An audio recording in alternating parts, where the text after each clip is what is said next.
Dash के दंश के कारण मलेरिया होता है। तो ये वेरी इंपॉर्टेंट क्वेश्चन, मादा एनाफिलीज, बहुत बार आपके पेपर में आया है। मलेरिया नामक बुखार मादा एनाफिलीज के दंश के कारण होता है। मलेरिया का वास्तविक परजीवी प्लाज्मोडियम मादा एनाफिलीज रोग वाहक का कार्य करती है। आत्महत्या की थैली किसे कहा जाता है? तो वेरी इंपॉर्टेंट क्वेश्चन, लाइसोसोम को।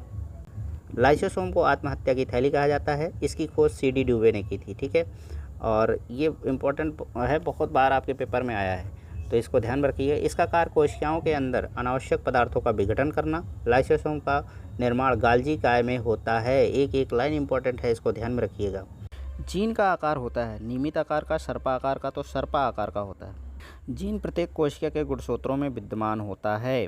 वंशागत की इकाइयाँ होते हैं। प्रत्येक कोशिका में हजारों जीन होते हैं। जीन DNA के बने होते हैं।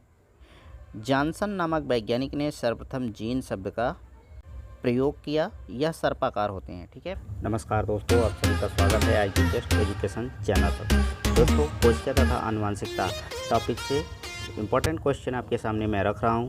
और अभी तक जो भी मान लीजिए नए चैनल पर आए हैं तो उनको नहीं पता होगा, अभी तक 6 वीडियो में डाल चुका हूं GK GS से संबंधित, तो उसकी प्लेलिस्ट में बना दिया हूं। चैनल पर जाएं, विजिट करें और इम्पोर्टेंट क्वेश्चन हैं उसको देख सकते हैं। और अगर आप नए हैं तो चैनल को सब्सक्राइब करके रखिए अगर आपको चैनल पसंद आता है। तो चलिए शुरू करते हैं इस वीडियो को। पहला क्वेश्चन है, सेलुलर और मॉलिक्यूलर जीव विज्ञान का केंद्र स्थित है। तो दोस्तों ये स्थित है हैदराबाद में। इसका व्याख्या देखेंगे। कोशिकीय एवं आणविक जीव विज्ञान का केंद्र जो कोशिका के सूक्ष्म अध्ययन की सुविधा प्रदान करता है, ये हैदराबाद तेलंगाना में है, ठीक है। अगला question, centre for DNA fingerprint and diagnostics अवस्थित है हैदराबाद, बेंगलुरु, दिल्ली, चेन्नई। तो दोस्तों ये स्थित है हैदराबाद में ही, ठीक है। इसकी व्याख्या भी यही है। तो अगला क्वेश्चन देखते हैं, निम्नलिखित में से कौन सा शरीर के ऊतकों की वृद्धि, विकास व सुधार के लिए महत्वपूर्ण है? तो दोस्तों सबसे महत्वपूर्ण है प्रोटीन।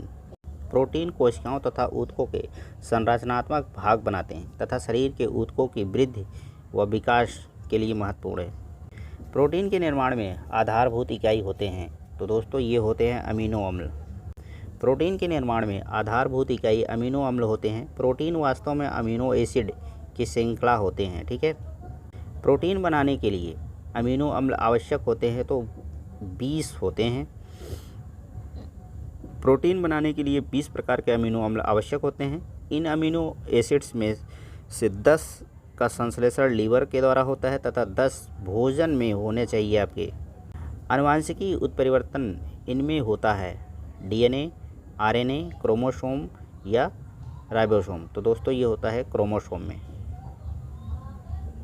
आनुवांशिकी उत्परिवर्तन क्रोमोसोम में होता है। जीवधारियों की एक पीढ़ी से दूसरी पीढ़ी में विभिन्न लक्षणों के प्रेषण या संचरण को आनुवंशिकता कहते हैं। जीन परिवर्तन किस में होता है? तो जीन परिवर्तन होता है DNA में। इसका सही ऑप्शन पहला है। जीन परिवर्तन DNA में होता है। आनुवांशिक विशेषताएं जीन के ही कारण होती हैं, ठीक है। जीन आनुवांशिक गुणों के प्रति उत्तरदायी होती है। DNA संश्लेषण का प्रतिपादन किसने किया था? तो कार्नबर्ग ने किया था।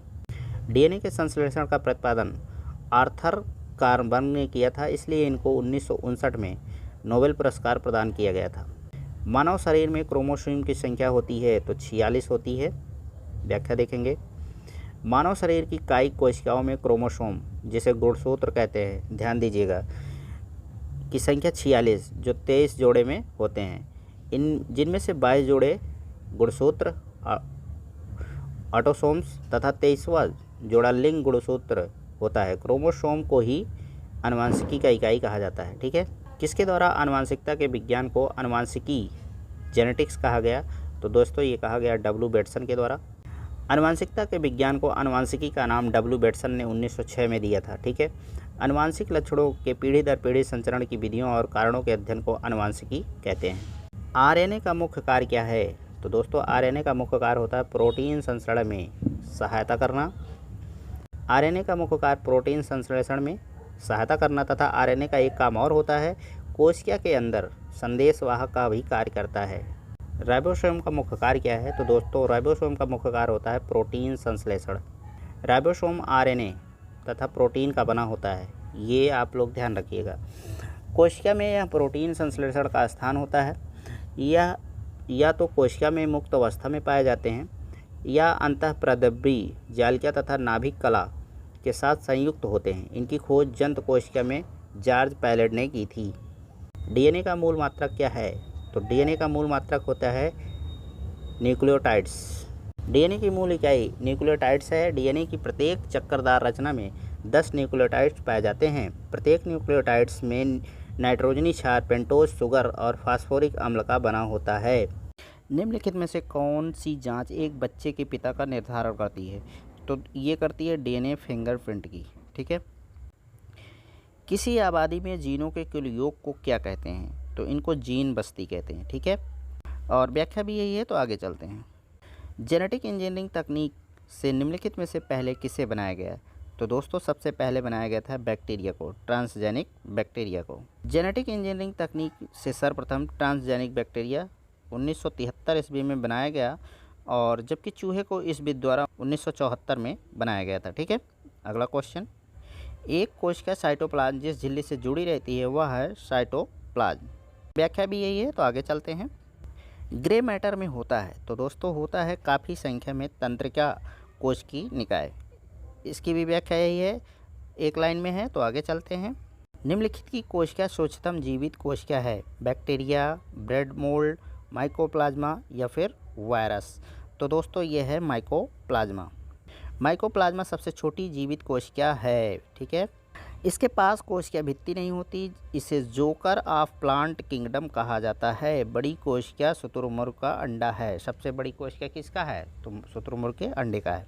अगला प्रश्न, कोशिका के 4 अवयव में उस कोशिका को पहचानिए जो पौधों की कोशिकाओं में पाया जाता है किंतु जानवर की कोशिकाओं में नहीं पाया जाता है। तो दोस्तों ये है लवक।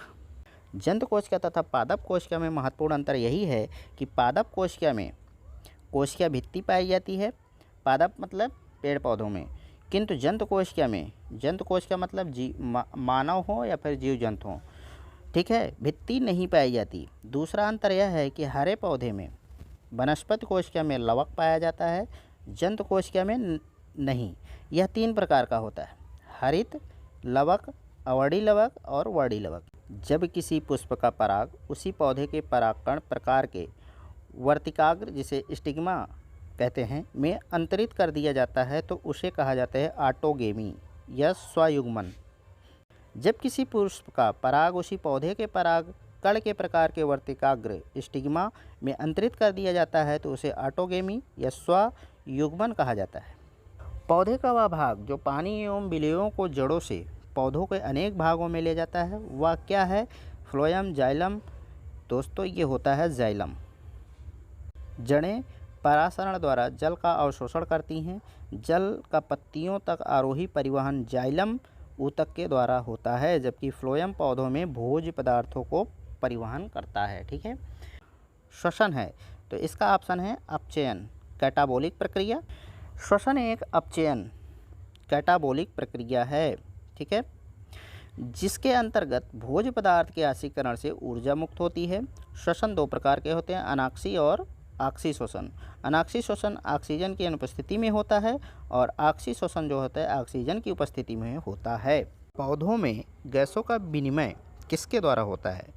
तो दोस्तों ये होता है स्टोमेटा के द्वारा। पौधों में गैसों का विनिमय स्टोमेटा द्वारा होता है। ठीक है। पौधों की पत्तियों में पाया जाने वाला यह अति सूक्ष्म छिद्र होता है। क्लोनिंग पद निम्नलिखित से संबंधित होता है, तो ये होता है जनन विज्ञान से। इसकी व्याख्या भी यही है, तो अगला क्वेश्चन देखते हैं। बच्चों का लिंग मुख्य रूप से निर्भर करता है किस पर? तो पिता पर निर्भर करता है। बच्चों का लिंग मुख्य रूप से पिता के Y क्रोमोसोम पर निर्भर करता है। महिलाओं में X क्रोमोसोम होता है और पुरुषों में Y क्रोमोसोम, और जो लिंग निर्धारण होता है वो पिता के द्वारा होता है, जबकि हमारे समाज में माताओं को ही इसका दोषी ठहराया जाता है।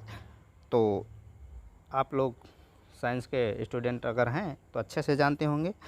चलिए अगला क्वेश्चन देखते हैं। परागकण के लिए निम्न में से कौन सा तत्व आवश्यक नहीं है? तो दोस्तों हवा आवश्यक है, आग नहीं है, पानी आवश्यक है, कीट आवश्यक है। आधुनिक आनुवंशिकता का सिद्धांत किसने दिया? तो दोस्तों ये वेरी इंपॉर्टेंट क्वेश्चन है, ग्रेगर जॉन मेंडल। आनुवंशिकता का सिद्धांत ग्रेगर जॉन मेंडल ने दिया था। मेंडल को ही आनुवंशिकता का जनक कहा जाता है। इसको ध्यान रखिएगा, बहुत बार आपके पेपर में आता है, घूम घूम के किसी न किसी माध्यम से, बस शब्दों का थोड़ा थोड़ा हेर फेर के साथ आता है, तो इसको बढ़िया से तैयार करिए इस टॉपिक को। कोशिकाओं में तत्कालीन ऊर्जा उत्पादन के लिए निम्नलिखित में से एक लिया जाता है। तो दोस्तों ये लिया जाता है ग्लूकोज। जब हमको वीकनेस महसूस होती है तो हम लोग को क्या किया जाता है, ग्लूकोज घर में रखा है तो उसको पीते हैं, या फिर चीनी नमक मिलाकर पीते हैं, या फिर अगर ज़्यादा हालत ख़राब है तो डॉक्टर सिरिंज के माध्यम से हम लोगों के अंदर ग्लूकोज को चढ़ाते हैं। तो व्याख्या देख लीजिए। कोशिकाओं में तत्कालीन ऊर्जा उत्पादन के लिए ग्लूकोज को लिया जाता है। ग्लूकोज के एक अणु के शोषण से 36 एटीपी अणु ऊर्जा प्राप्त होती है। अगला प्रश्न, कोशिका गतिविधियाँ नियंत्रित की जाती हैं। तो दोस्तों ये किया जाता है न्यूक्लियस द्वारा। इसकी व्याख्या देखिए।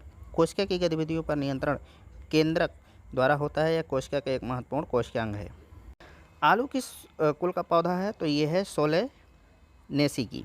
ठीक है, आलू सोलेनेसी कुल का पौधा है। इस कुल के अन्य पौधे हैं मिर्च, बैगन, मकोई, धतूरा, टमाटर इत्यादि।